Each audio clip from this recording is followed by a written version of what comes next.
Okay everyone, सो ये important terms आज हम कवर करने वाले हैं, जैसे कि ये adwares, attacks, backdoors, botnet, brute force, buffer flow और ऐसे बहुत सारे टर्म्स हैं जो कि आपको क्लियर होने बहुत जरूरी हैं। तो आज हम ये डिस्कस करने वाले हैं।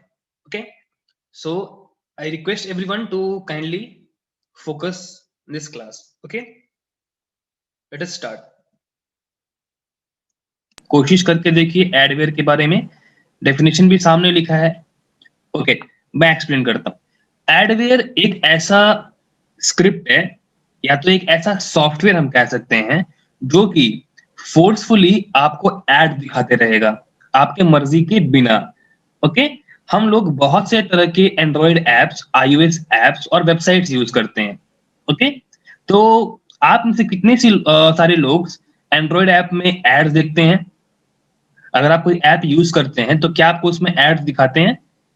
कभी कभी वीडियो एड्स, कभी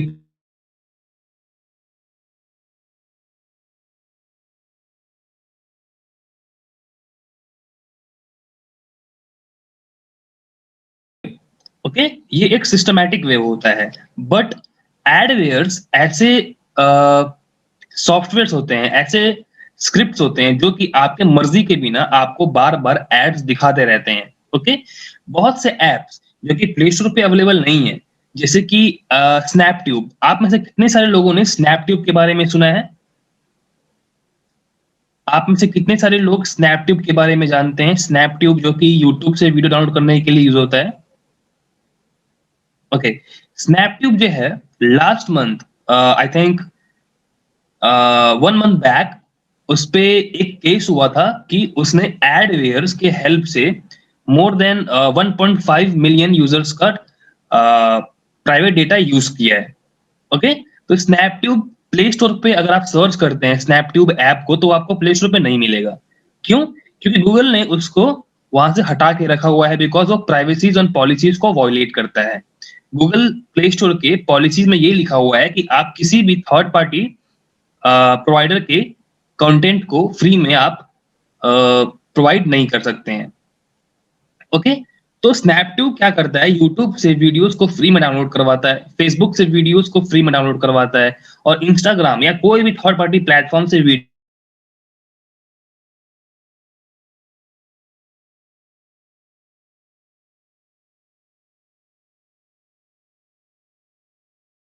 एडवेयर्स को अपने एप्लीकेशन में उसने इंटीग्रेट किया, जिससे क्या होता है कि अगर आप एड्स पे क्लिक नहीं भी करते हैं तो वो ऑटोमेटिक एड्स पे क्लिक बैक एंड में करवा देता है। ओके, अगर आपको स्नैपट्यूब ऐप में एड दिखा, कोई भी एड दिखा, वीडियो एड हुआ चाहे बैनर एड हुआ, आप उस पर क्लिक अगर नहीं भी करते हैं तो वो बैक एंड में क्लिक को जनरेट कर देता है। ओके, ये होता है एडवेयर। क्लियर यहाँ पे कि एडवेयर क्या होता है? Please let me know chat.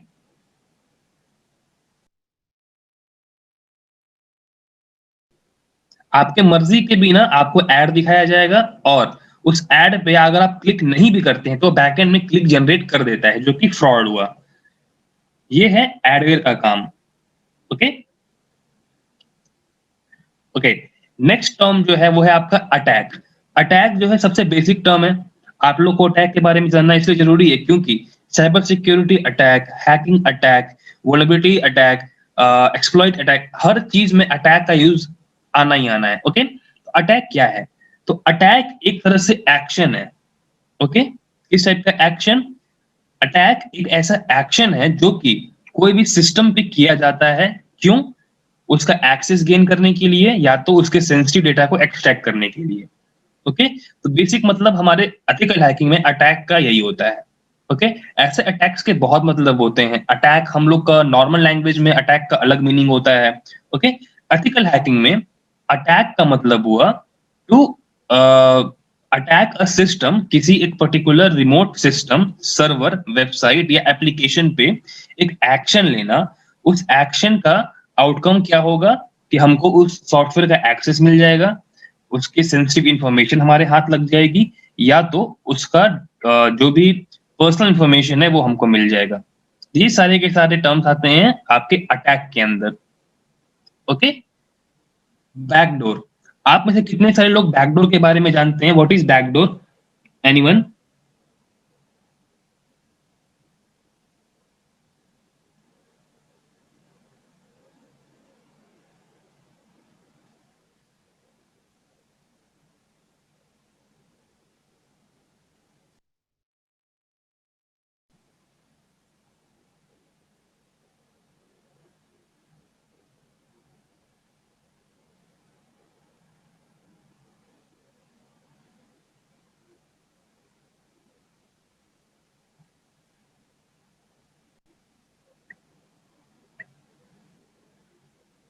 Okay, एक बैकडोर जो है एक ऐसा हिडन एंट्री है, ठीक है? कोई भी सॉफ्टवेयर, वेब एप्लीकेशन या कोई भी सर्वर जिसमें एक ऐसा एंट्री पॉइंट जो कि विजिबल नहीं है नॉर्मल यूजर्स के लिए, ओके, बट वो एक्चुअल में अवेलेबल है, उसके हेल्प से attackers, hackers, cyber security experts उस सिस्टम में एंट्री कर सकते हैं। ओके, कैसे? जो भी सिक्योरिटी मेजर्स होते हैं, जैसे यूजर नेम डालना, पासवर्ड डालना, फिंगरप्रिंट वेरिफिकेशन, फेस वेरिफिकेशन, या जो भी वेरिफिकेशन के सिक्योरिटी मेजर्स होते हैं, सिक्योरिटी होते हैं, उसको बाईपास करके सिस्टम में एंट्री ले लेना एक बैकडोर के थ्रू अचीव किया जा सकता है।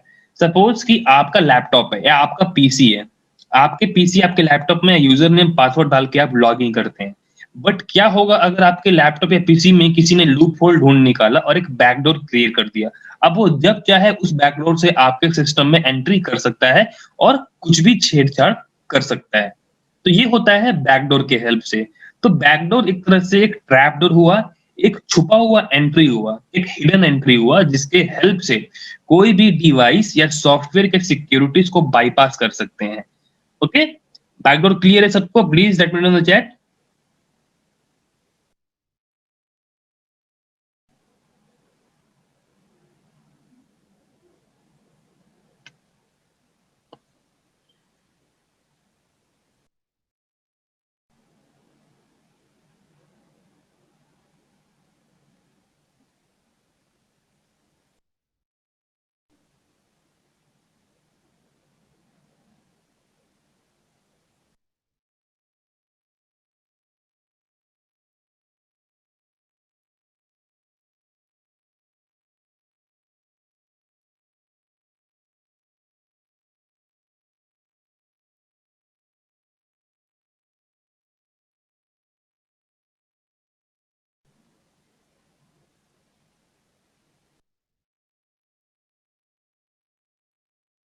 ओके, मूव करते हैं बॉट पे। What is bought? तो आप में से बहुत से लोग बॉट के बारे में जानते होंगे। बॉट एक ऐसा ऑटोमेटेड प्रोग्राम है, ओके, एक स्क्रिप्ट वाली कोई एक ऐसा प्रोग्राम है जिसके हेल्प से आप ऐसे ऐसे एक्शंस को परफॉर्म कर सकते हैं जो कि ह्यूमन के जो कि एक ह्यूमन ऑपरेटर परफॉर्म नहीं कर सकता है। सपोज कि अगर हमको एक वेबसाइट को स्लो करने के लिए, उसको डाउन करने के लिए एक डीडॉस अटैक करना है, तो डीडॉस अटैक कैसे होता है? हाई वॉल्यूम ऑफ ट्रैफिक्स को उस पर्टिकुलर सर्वर पे हम लोग भेजते हैं। तो क्या वो एक ह्यूमन पॉसिबली कर सकता है? बिल्कुल नहीं कर सकता है, बिकॉज वो पॉसिबल ही नहीं है। एक सेकंड में अगर वो 100 ट्रैफिक भी भेजे तो वो बहुत कम होगा। डीडॉस में वो पॉसिबल नहीं है। तो एक बॉट जो होता है एक ऐसा ऑटोमेटेड प्रोग्राम होता है जो कि रिपीटेडली बहुत ही हायर रेट पे कुछ भी काम कर सकता है। उसको जिस तरह से एक्शन दिया गया है, वो चाहे एक सेकंड में 1 लाख ट्रैफिक हो या एक सेकंड में 1 मिलियन ट्रैफिक को, वो उसको परफॉर्म कर सकता है, बिकॉज वो एक प्रोग्राम है, एक सॉफ्टवेयर है। ओके, तो एक bot is a program that automates an action, okay, so that it can be done repeatedly at much higher rate, जो कि एक ह्यूमन ऑपरेटर से पॉसिबल नहीं है। ओके, तो बॉट एक ऐसा छोटा सा प्रोग्राम हुआ जो कि ऑटोमेशन के हेल्प से एक्शंस को परफॉर्म करने में हेल्प करता है हाई रेट पे, जो कि ह्यूमन से पॉसिबल नहीं हो पाएगा। हम एक बार में कितना माउस क्लिक कर पाएंगे? मुश्किल से एक सेकेंड में 2 या 3 या 4 या 5 मैक्सिमम, बट एक बॉट वही एक सेकेंड में 1 से 10 लाख तक क्लिक्स को परफॉर्म कर सकता है। ओके, तो बॉट एक ऐसा प्रोग्राम हो गया जिसकी हेल्प से हम ये सब परफॉर्म कर सकते हैं। Next one is botnet. Botnet क्या होता है? जैसा कि हम लोगों ने बॉट के बारे में समझा, वैसे ही उसका एक आर्मी, एक बॉट के बजाय लाखों बॉट्स अलग अलग सिस्टम्स में इंस्टॉल किए हुए, उसको कहते हैं हम लोग बॉटनेट या तो ज़ॉम्बी आर्मी। अगर मैं एक हैकर हूं, ओके, मेरे पास 1000 रिमोट सिस्टम्स में मैंने बॉटनेट इंस्टॉल किया हुआ है, तो मेरे पास 1000 बॉट्स की ज़ॉम्बी आर्मी हो गई। अब मैं क्या कर सकता हूं, अपने सिर्फ एक कमांड पे उन हजारों कंप्यूटर से कुछ भी करवा सकता हूं। ओके, तो एक बॉटनेट या तो एक zombie army group of computers हुआ जिसमें मैंने बॉट इंस्टॉल किया हुआ है, ओके, जिसको मैं कहीं से भी कंट्रोल कर सकता हूं बिना उसके ओनर के नॉलेज के। ओके, तो बॉटनेट्स का मैक्सिमम यूज होता है स्पैम भेजने में या तो डीडॉस अटैक करने में। अगर मेरे पास 1000 सिस्टम का एक्सेस है, 1000 सिस्टम में मैंने बॉटनेट इंस्टॉल किया हुआ है, मैं चाहता हूं कि ये मेरा एक कॉम्पिटिटर है जिसका वेबसाइट मैं स्लो करना चाहता हूं, तो मैं एक सेकंड में उन हजारों कंप्यूटर से ट्रैफिक जनरेट करूंगा। अगर एक सेकंड में 1000 सिस्टम से ट्रैफिक आता है तो ऑब्वियसली वो जो सर्वर हुआ वो स्लो हो जाएगा और क्रैश हो जाएगा। ओके, तो बॉटनेट या बॉट में कोई कंफ्यूजन प्लीज चैट में कंफर्म कीजिए।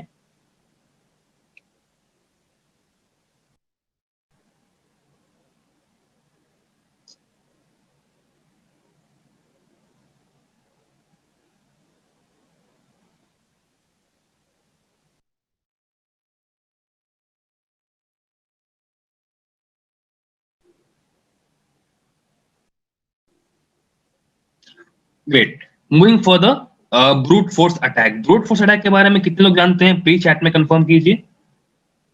What is brute force attack?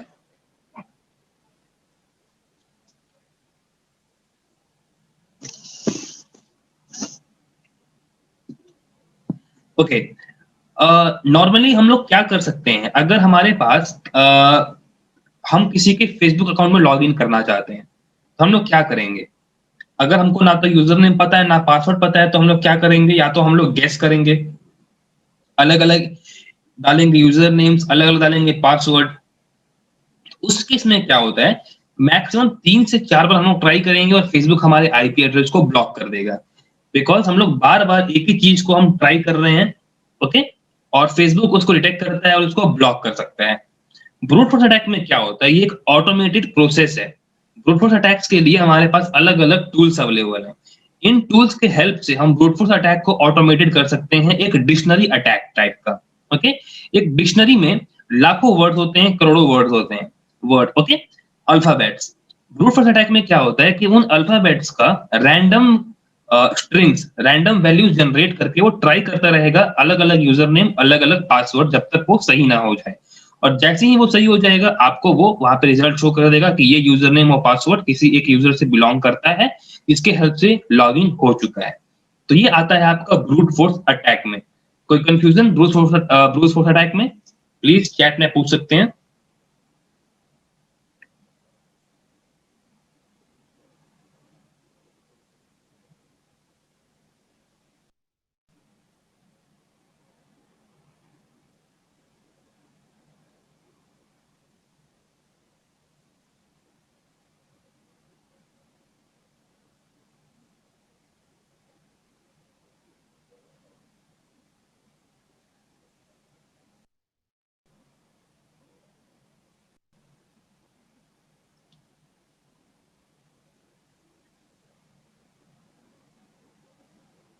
Okay, brute force मैं रिपीट करता हूं एक बार और। ब्रूट फोर्स एक ऐसा अटैक हुआ जिसमें हम एक डिक्शनरी के अल्फाबेट्स, डिक्शनरी के वर्ड्स को वहां पे हम लोग प्रोवाइड करते हैं। ओके, वो सॉफ्टवेयर क्या करता है, बार बार नए नए यूजर नेम्स, नए नए पासवर्ड्स ट्राई करता रहता है रैंडमली, जब तक कि कोई उसको करेक्ट ना मिल जाए। ओके, अगर हम यही चीज ट्राई करेंगे तो हमको सालों लग जाएंगे उसको ट्राई करने में, अलग अलग combinations. But brute force attack में वही वो 1 से 2 या 3 या मैक्सिमम 5 से 10 मिनट में वो उसको कंप्लीट कर सकता है। Okay, so this is the plus point of brute force attack. अब क्लियर है ब्रूट फोर्स अटैक में? आईपी एड्रेस चेंज करने का हम बाद में डिस्कस करेंगे, आईपी एड्रेस बात का टॉपिक है। अभी आप ब्रूट फोर्स अटैक को समझ पाए या नहीं समझ पाए, प्लीज चैट में कंफर्म कीजिए एक बार।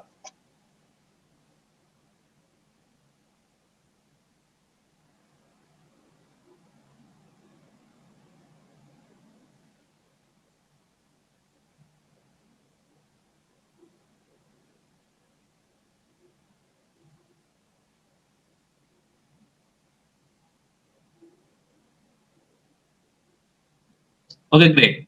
Now moving to next term जिसको कहते हैं हम लोग बफर ओवरफ्लो। बफर ओवरफ्लो के बारे में किसको किसको मालूम है, चैट में एक बार बताइए।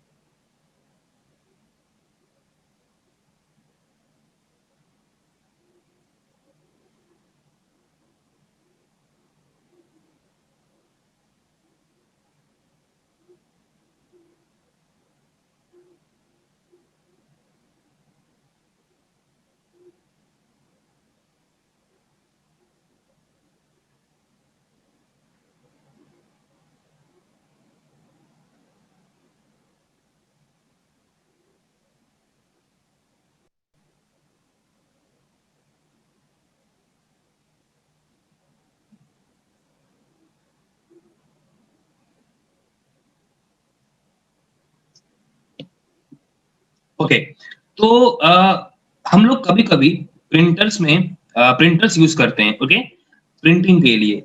एक पेज, दो पेज, तीन पेज का कमांड हम डालते हैं प्रिंटिंग के लिए। तो वो क्या होता है, लैपटॉप से आपका वो कमांड प्रिंटर के पास जाता है उसके बफर मेमोरी में, प्रायोरिटी वाइज। अगर हम एक पेज का डालेंगे तो वो एक पेज वाला उसके मेमोरी में चल जाएगा, सेकंड पेज का हम डालेंगे कमांड तो सेकंड पेज उसकी मेमोरी में चल जाएगा, थर्ड पेज का कमांड डालेंगे थर्ड पेज उसकी मेमोरी में चल जाएगा। वो प्रायोरिटी वाइज कि पहला कौन सा था, दूसरा कौन सा था, तीसरा कौन सा था, उस हिसाब से वो प्रिंट करेगा। तो ये डेटा जो है ये इसके बफर मेमोरी में जाके स्टोर होता है। तो हर एक डिवाइस, हर एक सर्वर का एक बफर मेमोरी होता है। तो अब क्या होगा अगर हम उस मेमोरी को ओवरफ्लो कर दें। अगर उसका कैपेसिटी 1 जीबी है, अगर उसको हम 10 जीबी कर दें ओवरफ्लो करके, तो ऑब्वियसली वो क्रैश कर जाएगा। तो ये आता है आपका बफर फ्लो के अंदर। बफर फ्लो एक ऐसा फ्लॉ है जिसके कारण कोई भी डेटा उस मेमोरी के लिमिट से ज्यादा अगर उसमें आ जाए तो वो जो है उसको होल्ड नहीं कर पाएगा और वो क्रैश कर जाएगा। ओके, बफर ओवरफ्लो क्लियर है, कोई कंफ्यूजन इसमें?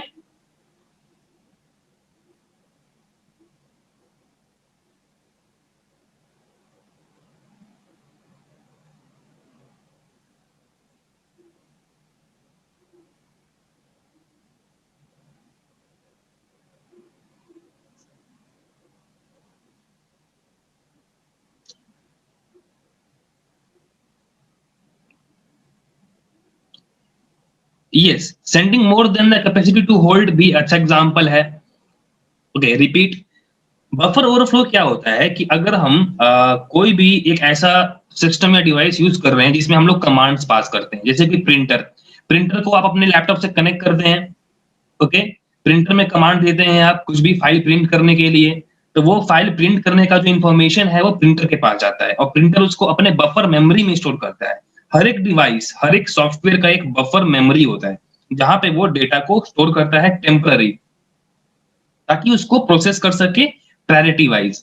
अगर उसका लिमिट 1 जीबी है उस बफर मेमोरी का, ओके, और उसको हम ओवरफ्लो कर देते हैं, उसके जरूरत से ज्यादा उसमें हम पास कर देते हैं, तो वो क्रैश कर जाएगा। उसको कहते हैं हम लोग overflow, buffer overflow. Okay, moving to next topic, clone fishing.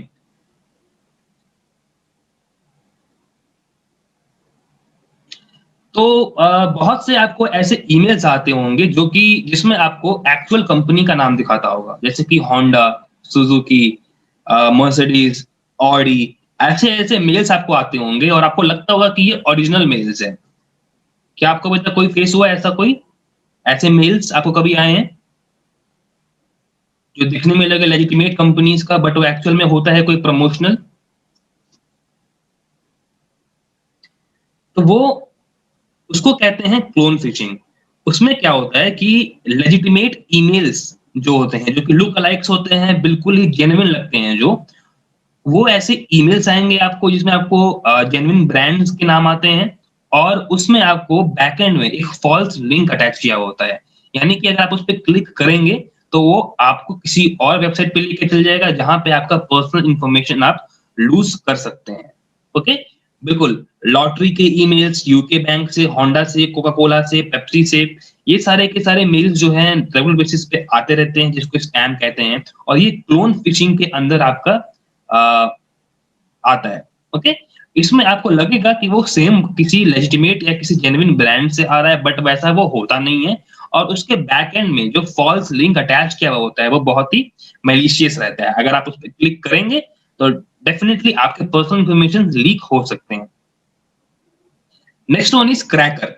Cracker बहुत ही सिंपल, इजी टू अंडरस्टैंड है। आप में से कितने लोग क्रैक्ड सॉफ्टवेयर या क्रैक्ड वर्जन ऑफ गेम्स या क्रैक्ड सॉफ्टवेयर के बारे में जानते हैं? प्लीज चैट में बताइए।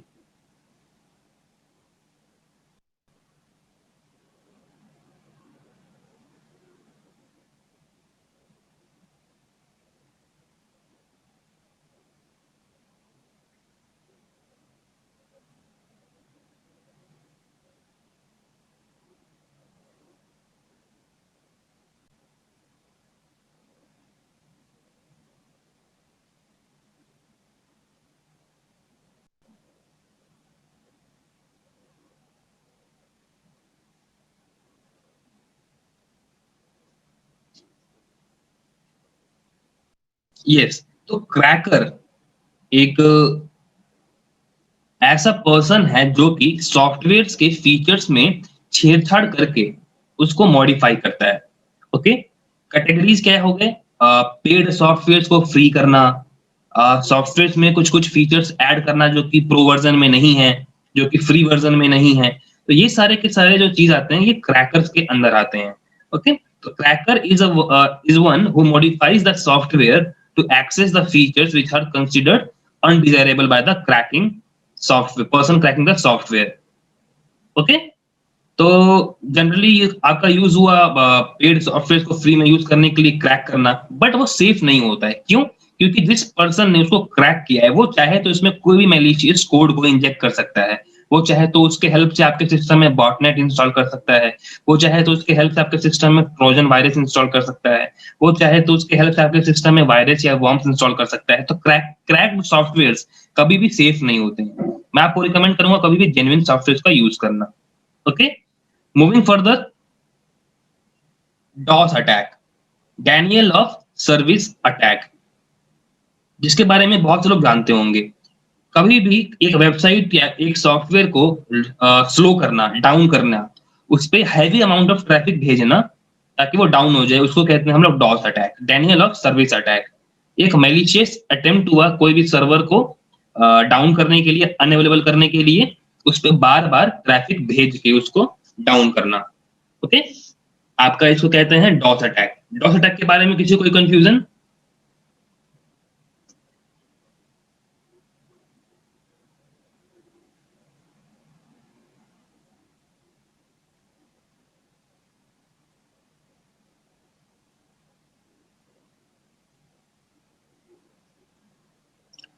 कोई कंफ्यूजन डॉस अटैक के ऊपर?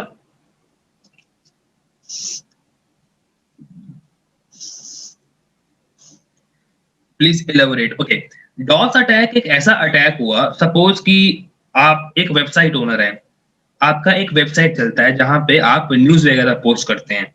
मैं एक हैकर हूं, मैं चाहता हूं कि आपके वेबसाइट को मैं डाउन कर दूं। तो आपके वेबसाइट का एक पर्टिकुलर लिमिट होता है कि वो 1 सेकंड में या 1 मिनट में इतना ही रिक्वेस्ट हैंडल कर पाएगा, 1000 लोगों को ही हैंडल कर पाएगा। क्या होगा अगर मैं 1 लाख रिक्वेस्ट भेज दूं वही 1 सेकंड के अंदर?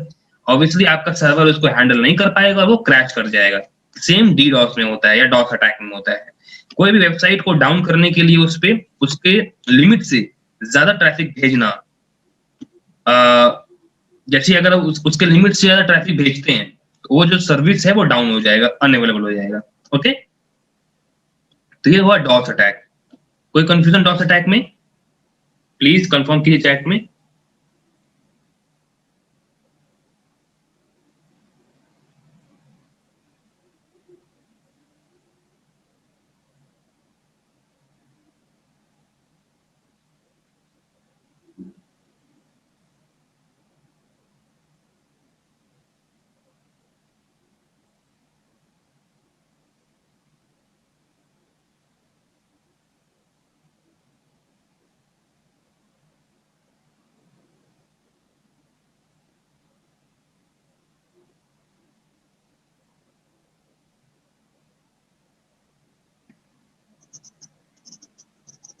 Okay, moving further,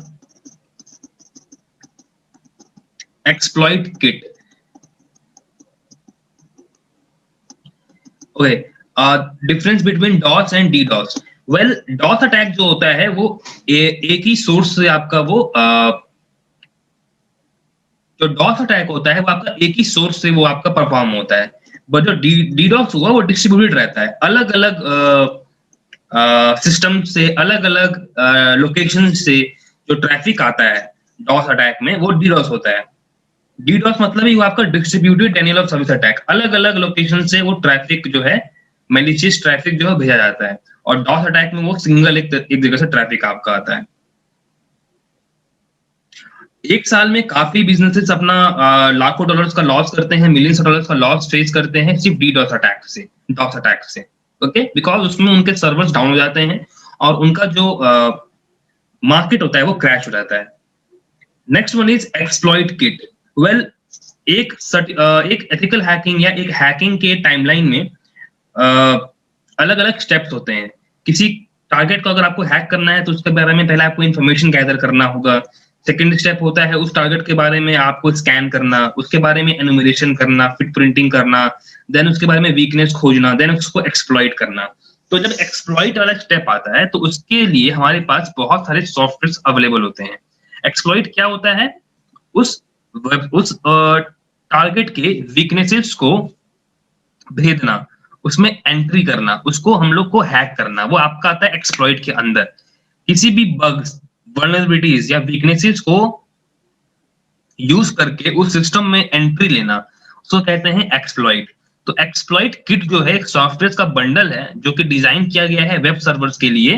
किस लिए? ताकि वो वल्नरेबिलिटीज को खोज के निकाले उस मशीन से और उसको रिपोर्ट करने में हेल्प करे कि क्या मैलिशियस कोड है जिसके कारण से इसको एक्सप्लॉइट किया जा सकता है, क्या ऐसा कारण है, कितने वीकनेसेस हैं, कितने वल्नरेबिलिटीज हैं। एक्सप्लॉइट किट का हेल्प से ये सब हम कर सकते हैं। Okay, next one is exploit. What is exploit?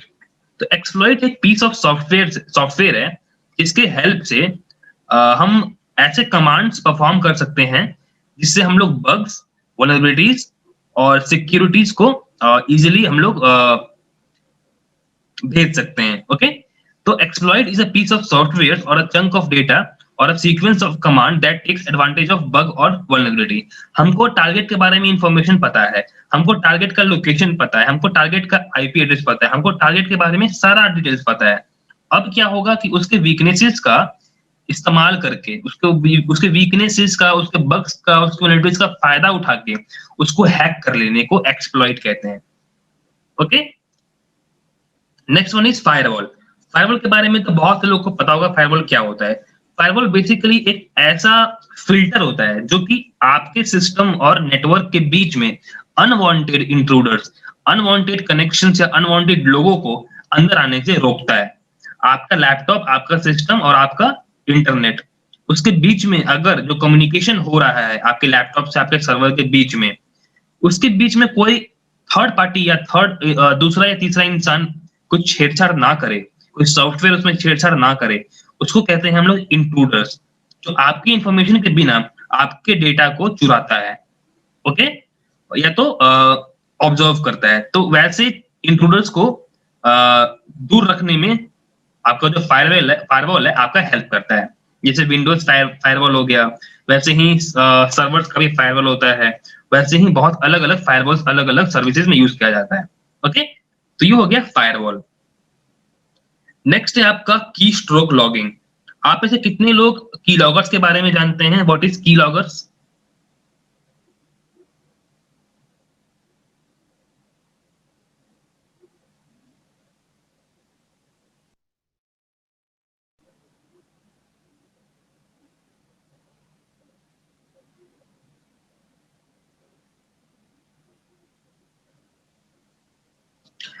कोई भी सिस्टम, कोई भी लैपटॉप, पीसी या एंड्रॉइड स्मार्टफोन या कोई भी मोबाइल फोन में ऐसा टूल इंस्टॉल कर देना जो कि हर आधे घंटे या हर घंटे या हर मिनट पे उसमें क्या टाइप हो रहा है, क्या की स्ट्रोक्स को वहां पे एंटर किया जा रहा है, उसका लॉग भेजते रहना टाइमली। उसको हम लोग कहते हैं की स्ट्रोक लॉगिंग, जिसके लिए हम लोग की लॉगर्स का यूज करते हैं। अगर आप की लॉगर को किसी एक लैपटॉप या पीसी में इंस्टॉल कर देते हैं अपने टारगेट के, और एक टाइमलाइन सेट कर देते हैं कि हर घंटे में उस की लॉग्स को मेरे ईमेल पे भेजते रहे, तो आपको हर एक घंटे में जो भी वो यूजर अपने पीसी पे या अपने लैपटॉप पे टाइप करता है, चाहे वो facebook.com लॉग इन किया हो, यूजर नेम डाला हो, पासवर्ड डाला हो, नेट बैंकिंग का डाला हो, वो लॉग जो है आपको टाइमली मेल आते रहेंगे और आपको उसका जो लॉग है वो मिलते रहेगा। तो ये होता है की लॉगर्स के हेल्प से, जो कि चाहे मोबाइल फोन या तो लैपटॉप या तो पीसी पे भी आप परफॉर्म कर सकते हैं। अगर किसी टारगेट में अगर आप ये इंस्टॉल करते हैं तो उसका टाइमली जितना भी वो चीज परफॉर्म कर रहा है, चाहे वो टाइपिंग करना हो, मैसेजिंग करना हो, लॉगिन करना हो या कुछ भी करना हो, वो सारा का सारा आपको डेटा मिलते रहेगा। नेक्स्ट वन है आपका लॉजिक बॉम्ब। बहुत सारे ऐसे वायरसेस होते हैं, वॉर्म्स होते हैं, मैलिशियस कोड्स होते हैं जिनका अलग अलग काम होता है, बट एक ऐसा वायरस, ऐसा मैलिशियस स्क्रिप्ट जो कि एक पर्टिकुलर लॉजिक पे ही काम करे। सपोज कि अगर हम पावर बटन दबाएं तभी वो काम करे, एंटर दबाएं तभी काम करे, Alt प्लस F4 दबाएं तभी काम करे, एस्केप बटन दबाएं तभी काम करे, या तो कोई लॉजिक, ऐसा कोई लॉजिकल कंडीशन हो जो कि परफॉर्म होते ही वो ट्रिगर हो जाए, उस केस में हम लोग लॉजिक बॉम्ब का यूज करते हैं। ओके, एक ऐसा वायरस जो कि सिस्टम में छुपा हुआ होता है, जो कि पर्टिकुलर एक्शन पे ही एक्टिव होगा। कि अगर सपोज कि हम लोगों ने इस वायरस को बनाया है पावर ऑन होते ही एक्टिवेट होने के लिए, तो पावर जैसे ही ऑन होगा वो वायरस एक्टिवेट हो जाएगा। ओके, तो ये आता है आपका लॉजिक बॉम्ब में, एक ऐसा वायरस, एक ऐसा कॉन्सेप्ट जो लॉजिक के ऊपर काम करे, और लॉजिक जैसे ही वो ट्रू हो वैसे ही वो एक अचानक से उस वायरस को इंस्टॉल कर दे और वो परफॉर्म करना शुरू कर दे उस एक्टिविटी को। ओके, तो ऐसे ही आपका मालवेयर है, फिशिंग है, रूटकिट है, सोशल इंजीनियरिंग अटैक्स है, स्पूफिंग है, स्पाईवेयर है, एसक्यूएल इंजेक्शन है, थ्रेट्स हैं, ट्रोजन्स हैं, वायरसेस हैं, वल्नरेबिलिटीज के बारे में हम जानते ही हैं, क्रॉस साइट स्क्रिप्टिंग है, ज़ॉम्बी ड्रोन है। ये सारे के सारे जो एक्टिविटीज हुए आपके, ये टर्म्स हो गए। ओके, इन सारे टर्म्स का हम अपने जो भी हमारे मॉड्यूल्स हैं, 20 मॉड्यूल्स, उसमें हम लोग यूज करने वाले हैं, वो प्रैक्टिकल्स में और थ्योरेटिकल्स में भी। फिशिंग में आपका आ जाता है किसी भी एक वेबसाइट का लुक अलाइक बनाना। फेसबुक के वेबसाइट जैसा same to same look alike बना के उसको मैं मेल करता हूँ, आपको लगेगा कि वो फेसबुक है, बट वो है एक्चुअल में फ्रॉड साइट, जिसके हेल्प से मैं आपका यूजर नेम पासवर्ड चुरा सकता हूँ। उसमें आपका फिशिंग यूज होता है। देन आपका हो गया स्पूफिंग, किसी और के आइडेंटिटी को यूज करना। अगर मेरा नाम है एबीसी बट मेरे को किसी ने ब्लॉक किया हुआ है, तो मैं आपका नाम बीसीडी यूज करके आपका आइडेंटिटी चुरा सकता हूँ और आपके बदले में अपने आप को शो कर सकता हूँ। सामने वाले को लगेगा कि वो कोई और है, बट वो है एक्चुअली में दूसरा बंदा। ओके, तो वो आपका यूज होता है स्पूफिंग में। Spoofing is a technique used to gain unauthorized access to computers whereby the intruder sends message to a computer with an IP address indicating that the message is coming from a trusted host। यानी कि जिसको भी उसने trust किया हुआ है उसका identity चुरा के उसके बिहाफ पे शो करना अपने आप को। ओके, फिशिंग में यूआरएल सेम नहीं होता है, फिशिंग में यूआरएल अलग होता है, बट यूजर्स यूआरएल पे ज्यादा फोकस ना करके उस वेबसाइट पे फोकस करते हैं। उनको दिखता है फेसबुक तो फेसबुक होगा, उनको लगता है जीमेल तो जीमेल होगा। लोग मैक्सिमम यूजर जो है यूआरएल पे फोकस नहीं कर सकते हैं। ओके,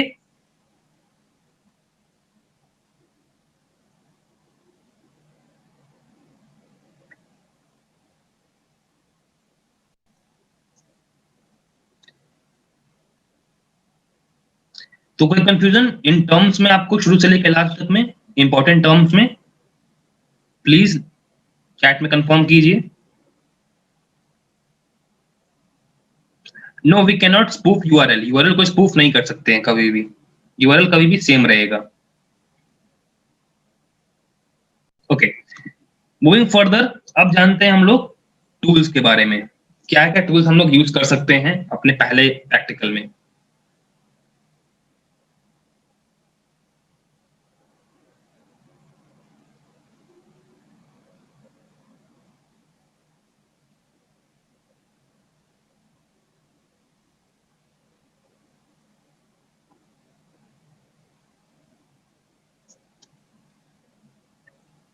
इस सेशन के एंड के बाद ये पीडीएफ आपको प्रोवाइड किया जाएगा, सो प्लीज डोंट वरी।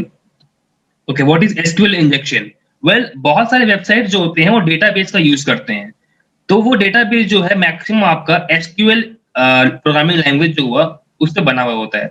तो ऐसे वेबसाइट्स जो कि एसक्यूएल इंजेक्शन से वल्नरेबल है, यानी कि एसक्यूएल में कुछ मैलिशियस कोड को इंजेक्ट करने लायक अगर वो अवेलेबल है, तो उसको एसक्यूएल इंजेक्शन कहते हैं। यानी कि वेबसाइट का कोई हम लोगों ने डेटा सर्च किया, कोई हम लोगों ने प्रोडक्ट सर्च किया फॉर एग्जांपल कोई वेबसाइट पे, उस प्रोडक्ट के लिंक में कुछ छेड़छाड़ करके अगर हम उसके डेटा को इंटरप्रेट कर सकते हैं, तो वो एसक्यूएल इंजेक्शन वल्नरेबल होता है। यानी कि विदाउट उसके डाटाबेस के एक्सेस लिए हुए उसके डेटा को हम लोग डंप कर सकते हैं और वेबसाइट पे हम लोग फैच कर सकते हैं।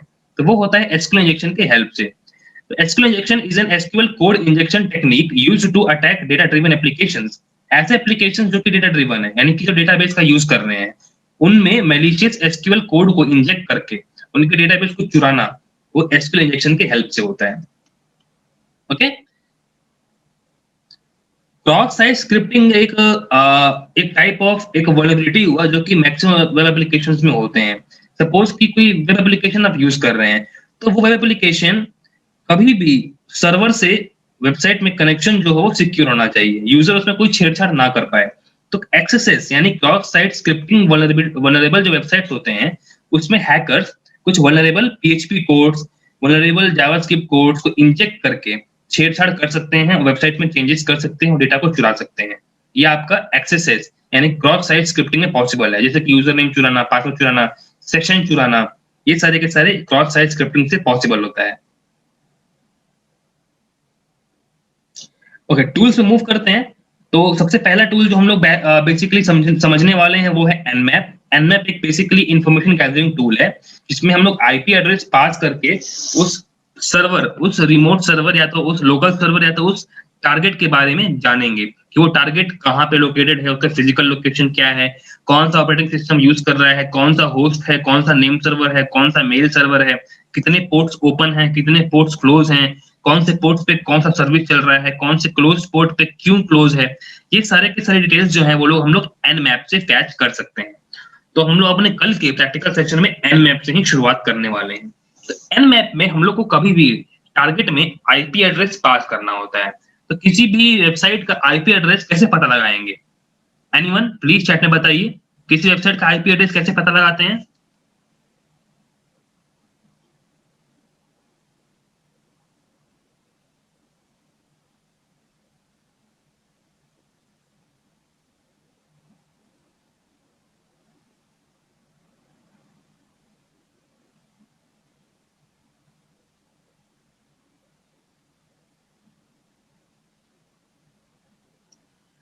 यस, पिंग कमांड का यूज करके। तो आप सीएमडी यूज कर सकते हैं। सीएमडी को ओपन कीजिए अपने विंडोज में, वहां पर टाइप कीजिए PING पिंग और उस डोमेन का नाम। सपोज हम टाइप करते हैं netflix.com। तो नेटफ्लिक्स का जो है IPv6 एड्रेस यूज होता है, तो यहाँ पे वो IPv6 एड्रेस आपका वहां पे दिखाएगा। ओके, ऐसा कोई ट्राई करते हैं जो कि IPv4 में हो सके।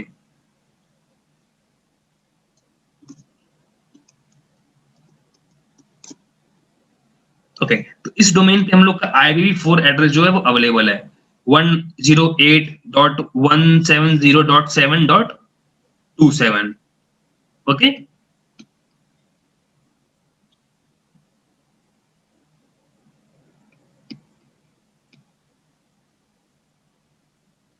is it visible everyone?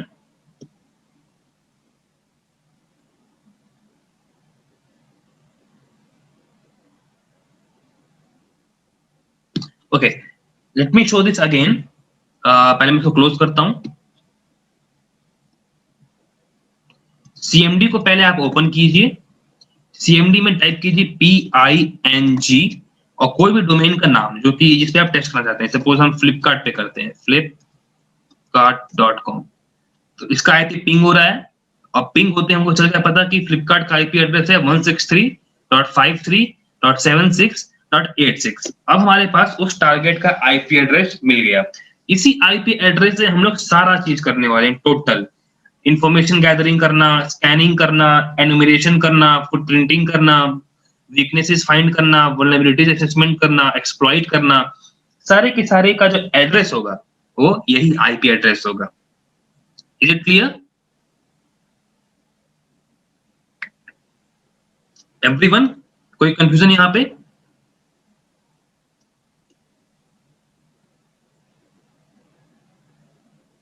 Okay, अब हमको आईपी एड्रेस मिल गया, अब उसका हम यूज करके यहाँ पे nmap में वो कर सकते हैं। nmap का यूजर इंटरफेस कैसा होता है मैं आपको दिखा देता हूं। ये nmap का यूजर इंटरफेस सॉफ्टवेयर है, इसी का प्रैक्टिकल हम लोग कल करने वाले हैं।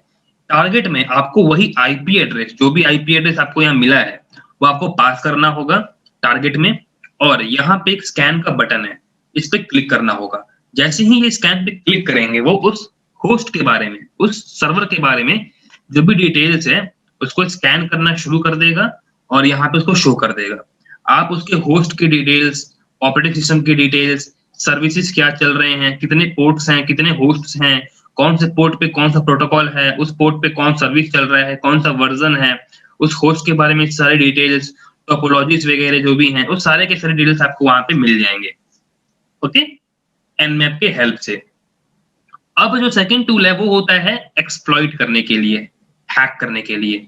तो हमारे पास इंफॉर्मेशन आ चुका है, हमारे पास डिटेल्स वगैरह अवेलेबल हैं, अब हम लोग मेटास्प्लॉइट नाम के टूल से एक्सप्लॉइटेशन करेंगे।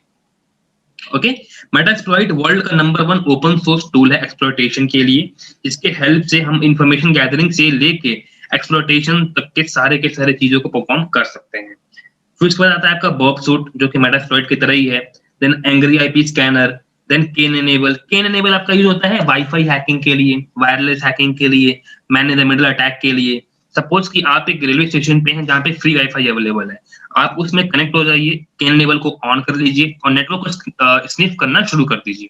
अब क्या होगा, जितने भी लोग उस पर्टिकुलर नेटवर्क में कनेक्टेड हैं और नेट यूज कर रहे हैं, इंटरनेट यूज कर रहे हैं, जो भी डेटा वो ट्रांसमिट कर रहे हैं अपने लैपटॉप या स्मार्टफोन से सर्वर्स पे, वो आप देख सकते हैं। किसके हेल्प से? केन एनेबल सॉफ्टवेयर के हेल्प से।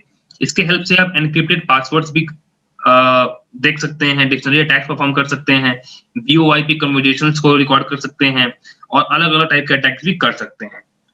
बिल्कुल स्निफिंग का ही एक पार्ट हो गया ये। जैसे स्निफिंग का जो मैंने एक्सप्लेन किया था वो भी एक तरह से यही हुआ, ओके। ये पीडीएफ आपको क्लास के बाद जो गूगल ड्राइव का लिंक दिया गया है रिकॉर्डिंग सेक्शंस के लिए, वहां पे आपको अपलोड किया जाएगा। यस, केन एनेबल से वाईफाई हैक के लिए भी यूज होता है, वाईफाई के पासवर्ड्स निकालने के लिए भी केन एनेबल का यूज किया जाता है, जो कि हम प्रैक्टिकल्स में भी देखेंगे। और बहुत से अलग अलग सॉफ्टवेयर भी हैं जो जिनका सारा का सारा जो बेसिकली एम होता है वो यही होता है, ओके। तो कोई आपको कंफ्यूजन टूल्स में तो प्लीज आप चैट में पूछ सकते हैं, एवरीवन।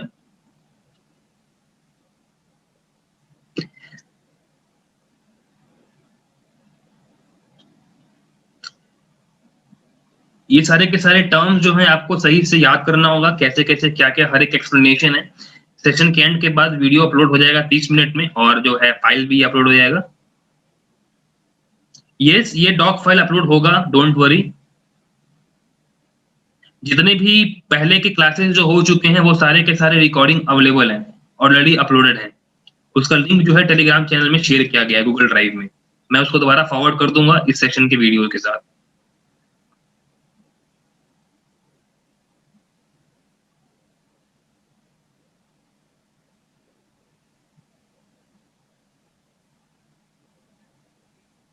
जिनके सीएमडी में पिंग कमांड काम नहीं कर रहा है, आपको वो इंस्टॉल करना होगा अपने विंडोज में।